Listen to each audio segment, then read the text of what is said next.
Olá, meu nome é Alexandre Henrique, irei iniciar a aula 7 do curso de Física 4 e o assunto que será tratado é resultante de um sistema de forças. Bom, a gente sabe que as forças são divididas em de contato e de campo.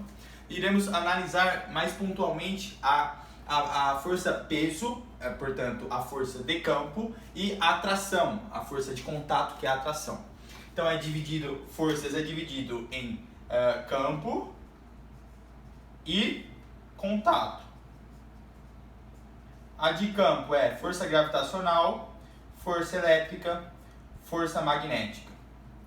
E a de contato tem tração, normal, e também tem as ramificações da tração normal, que é atrito, força elástica, força elástica, e que resulta de tração e da normal. Então, a gente irá estudar nessa aula a força gravitacional, que é o peso, e a força de tração, uma de campo e uma de contato. Qual é o conceito de a força peso? O conceito da força peso é a força que o astro atrai um corpo. Quem é o astro? Astro é a Terra. Um corpo que tem massa, uma massa muito grande, não sendo um valor desprezível, ele gera um campo gravitacional, que gera uma força, que é a força peso. Então, a força peso é igual a massa do corpo, multiplicado pelo campo gravitacional que esse astro apresenta, que é diretamente relacionado com a massa desse astro. Qual é a condição de existência para que exista a força peso? Tem que estar próximo a esse astro. Então tem que estar com a proximidade do astro. A direção é vertical, portanto ela é para cima ou para baixo. Agora está assistindo o peso para baixo, ou você pode ter o peso para cima, ok? Aqui nesse exemplo, aqui está o peso, você estaria aqui, o peso está para baixo. Então ela é vertical e o sentido é sempre para o centro do astro. É para sempre o centro do astro. Se você está aqui no planeta Terra, você sofre um peso para o centro do astro. Então é para o centro, então o sentido é para baixo, ok? Para baixo ou para o centro da massa do corpo que está gerando o campo gravitacional. Bom, vamos para a força de tração, uma força de contato e o conceito dela. O que é tracionar? É puxar um fio. Quando você puxa um fio, o conceito é força que impede a separação. Quando você puxa algo, você está tentando separar esse algo, por exemplo, da parede.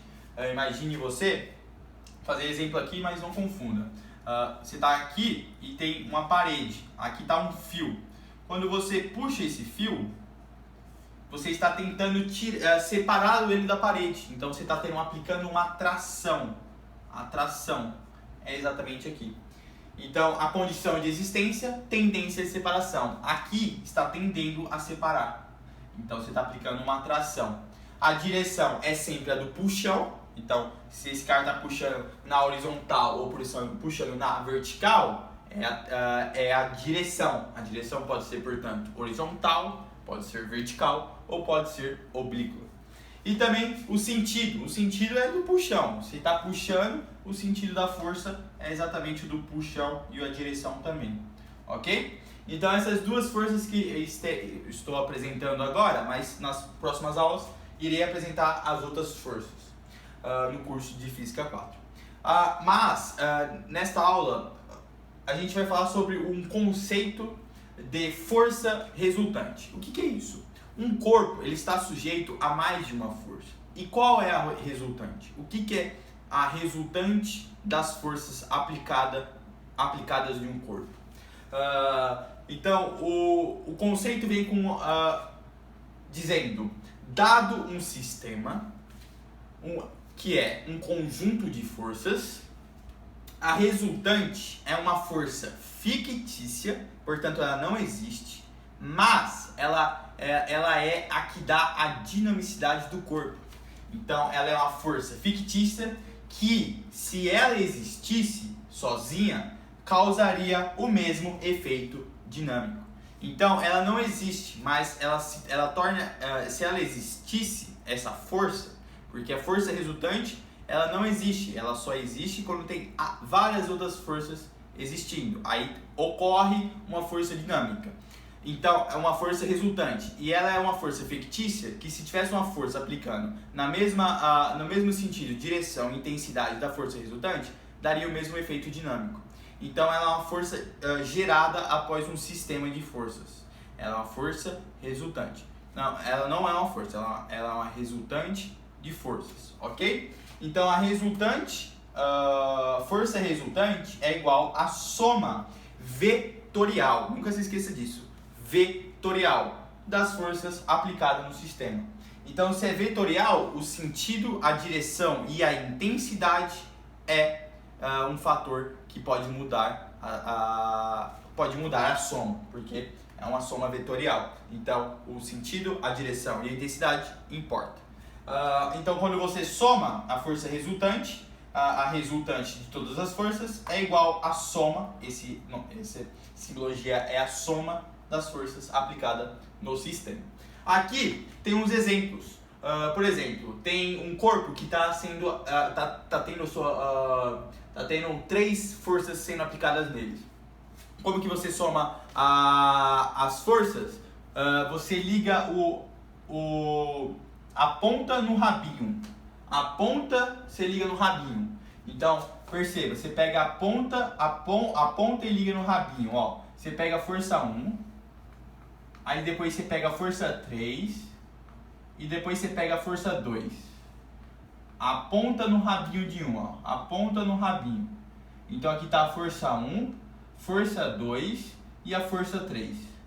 Então qual é a resultante? A força resultante, a resultante da força, ela é exatamente a ponta ligando o rabinho na ponta. Ela é diferente da soma, ela é a resultante. Para fechar esse sistema, então aqui está a força resultante. Então, se tivesse um corpo com todas essas forças sendo aplicadas nesse corpo, ele ia percorrer, portanto, ele ia ganhar uma aceleração para no sentido, na direção horizontal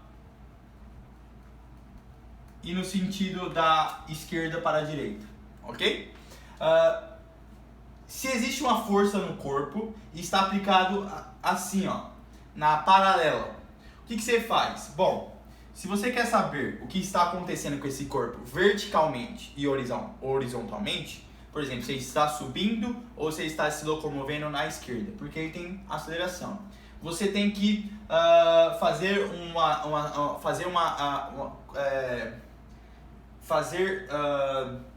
decompor essa força em 2 eixos, nos eixos cartesianos. Então, se você tem o eixo cartesiano aqui e o outro eixo cartesiano aqui, que é o x e o y, que é o eixo das abscissas e o eixo das ordenadas, você cria você consegue decompor as duas forças. Então, a força x vai ser essa prolongação aqui, ó. Aqui eu tenho um ângulo, então a força x vai ser essa. E a força y vai ser essa aqui, ó, força y. Então aqui a força y. Então você decompôs essa força em 2. E você tem como calcular. Se você calcular essas duas, você sabe como ele está se movimentando horizontalmente e como ele está se movimentando verticalmente. Se você tem um ângulo dessa força, você consegue calcular o Fx. Por quê? Porque o cateto aqui seria um cateto, aqui é 90 graus, aqui seria outro cateto, aqui, portanto, é o f de y, exatamente igual. Então, aqui é um cateto, aqui é outro cateto, e aqui é uma hipotenusa. Então, tá os dois catetos e a hipotenusa. Então, quando você tem um ângulo, o cateto oposto é o quê? O cateto oposto é o seno. Então, o seno de θ é igual ao cateto oposto, f de y, dividido pela hipotenusa, que é a força aplicada. Então, f de y é exatamente igual a força vezes o seno de θ. Então, e o cosseno desse ângulo é o cateto adjacente, portanto, o f de x, sobre a hipotenusa. Então o cateto, cosseno de θ é igual ao cateto adjacente, f de x, sobre a hipotenusa, que é a força. Aqui é a força, né? A mesma força. Então você tem que o f de x vai ser o cosseno de θ vezes a força. Ok? Então você tem f de y, você tem essa força e você tem o f de x. Então você decompôs essa força e agora com o f de x e o f de y, você sabe quanto que ele está se movimentando para cima e quanto que ele está se movimentando para a horizontal. Ele está fazendo um movimento como se fosse uma parábola, né? Ele está crescendo, não, parábola não, uma reta assim. Então ele está fazendo assim na paralela, né? Formando um ângulo. Então ele está percorrendo uma distância horizontal e cada vez está subindo mais, está fazendo isso. Ok? E aqui seria a gente vai achar uma força. Imagina que aqui é um suporte e tem um fio e uma massa aqui, um pêndulo. Você sabe que quando está aqui sendo a Terra, né? Aqui está na Terra. Então aqui é a Terra. Se tem terra, tem a força. Se aqui é a Terra, tem a força, peso. Sendo aplicada aqui, ó, peso igual M vezes G. E tem, por ter peso, ele tá sofrendo isso aqui, ó, tá tendendo a separação. Então ele está sofrendo uma tração, né? Uma tração, porque está tendendo a escorregamento, isso aqui está atraindo isso aqui queria se escorregar, né, para baixo. Então isso aqui está tendo uma tração, o peso está impedindo a separação da bola com o fio. Então tem uma tração. Como que você faz essa resultante? Como é que você sabe a resultante que está sendo aplicado aqui nessa bolinha? É a soma vetorial. Então você pega aqui o peso,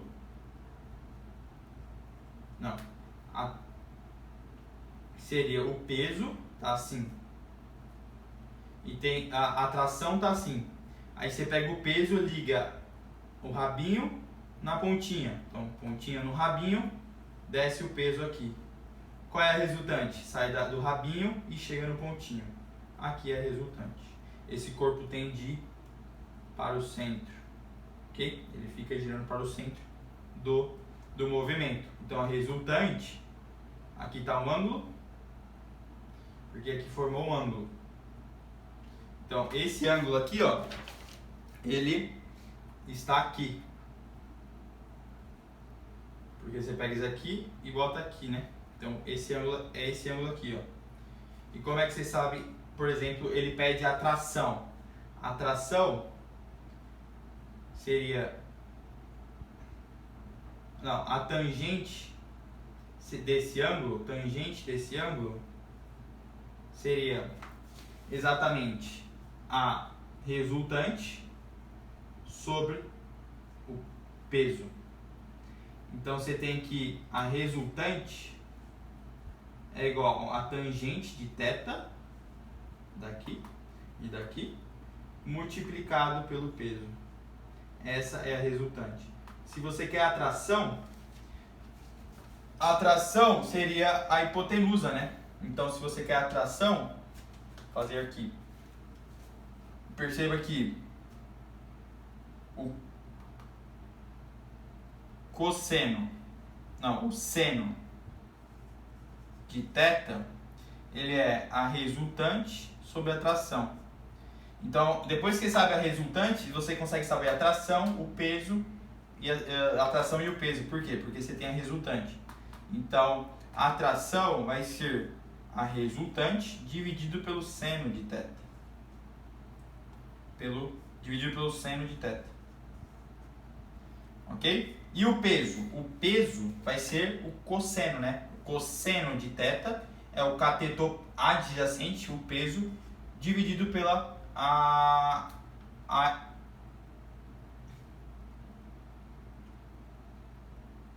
hipotenusa, que é a tração. Então você tem que o peso vai ser a tração vezes o cosseno de θ. Então, quando você sabe a resultante, você sabe a tração. Quando você sabe a tração, você sabe o peso. Ok? É assim que você consegue achar a resultante. Ou derivando, fazendo a decomposição vetorial, ou somando, uma soma vetorial, como eu fiz aqui e aqui. Aqui eu fiz uma soma vetorial e aqui eu fiz uma decomposição. Então, é assim que você consegue achar a força resultante. É a soma das forças vetoriais. Então, eu ensinei os dois modos. Os modos aditivo, de adição de força, e o modo decompositor, decompondo a força no eixo Y e no eixo X. Os dois modos é super importante e é importante que você saiba também. Ok? Deixa o like, compartilhe e até a próxima aula. Tchau!